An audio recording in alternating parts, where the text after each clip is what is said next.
আওয়ামী লীগের নির্বাচনে না থাকাটার অর্থ যে আওয়ামী লীগকে যারা সমর্থন করে তারা আর কোনো প্রার্থী খুঁজে পাবে না, তারা আর কোনো কারণ খুঁজে পাবে না, এটা আমি আসলে মনে করি না। নিজেকে এত অপরিহার্য মনে করার কোনো কারণ আছে বলে মনে করছি না।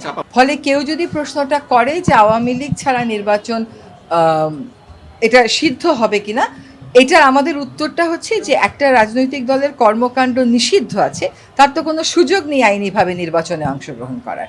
এই যার নির্বাচনে অংশগ্রহণ করার আইনিভাবে কোনো সুযোগ নেই, তাকে ছাড়া নির্বাচন হলেই নির্বাচন কেন সিদ্ধ হবে না? নির্বাচন যে কটা দলের আইনিভাবে অংশগ্রহণ করার সুযোগ আছে তারা সকলেই যখন যেহেতু নির্বাচনে অংশগ্রহণ করছেন, কাজে এটাকে অংশগ্রহণমূলকই বলতে হবে। যারা এই কথাগুলো বলছে তারা 16টা বছর কেন যে বলে নাই যে অন্যান্য কোনো দল তো পার্টিসিপেট করছে না, বিপুল পরিমাণ ভোটার তো আসবে না, সুতরাং নির্বাচন গ্রহণযোগ্য হবে না। তাদেরকে তো 44%, মানে আওয়ামী লীগের হিসাবে 44% ভোটার, সেটা নিয়েও নির্বাচনকে আমরা সিদ্ধ এবং ভালো নির্বাচন হয়েছে বলতে শুনেছি। সানশাইন আটা ময়দা সুজি, ভালোবাসায় তৈরি। আওয়ামী লীগের নির্বাচনে না থাকাটার অর্থ যে আওয়ামী লীগকে যারা সমর্থন করে তারা আর কোনো প্রার্থী খুঁজে পাবে না, তারা আর কোনো কারণ খুঁজে পাবে না, এটা আমি আসলে মনে করি না।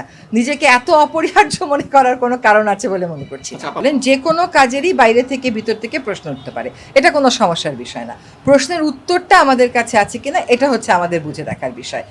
আওয়ামী লীগ যে সমস্ত কর্মকাণ্ড করেছে ওইটার বিচারিক প্রক্রিয়া শেষ না হওয়া পর্যন্ত রাজনৈতিক প্রক্রিয়া তার অংশগ্রহণ করার সুযোগ নেই, এটা আমরা আগেও ক্লিয়ার করেছি। এখন কথা হচ্ছে বাইরে থেকে বিভিন্ন দেশ যে ব্রিফিংগুলো করছে সেখানে আমরা দেখছি যে তারা জনগণের স্বতঃস্ফূর্ত অংশগ্রহণ এইটার উপর বেশি জোর দিচ্ছে। জনগণ যাতে নিজের ইচ্ছা মতন যেতে পারে, ভয়ভীতি ছাড়া যেতে পারে, নিরাপদ পরিবেশে যেতে পারে, এটার উপরেই বেশি গুরুত্ব দিচ্ছে।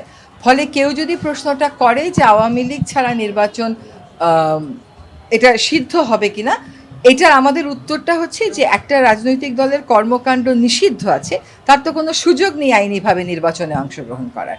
এই যার নির্বাচনে অংশগ্রহণ করার আইনিভাবে কোনো সুযোগ নেই, তাকে ছাড়া নির্বাচন হলেই নির্বাচন কেন সিদ্ধ হবে না? নির্বাচন যে কটা দলের আইনিভাবে অংশগ্রহণ করার সুযোগ আছে তারা সকলেই যখন যেহেতু নির্বাচনে অংশগ্রহণ করছেন, কাজে এটাকে অংশগ্রহণমূলকই বলতে হবে।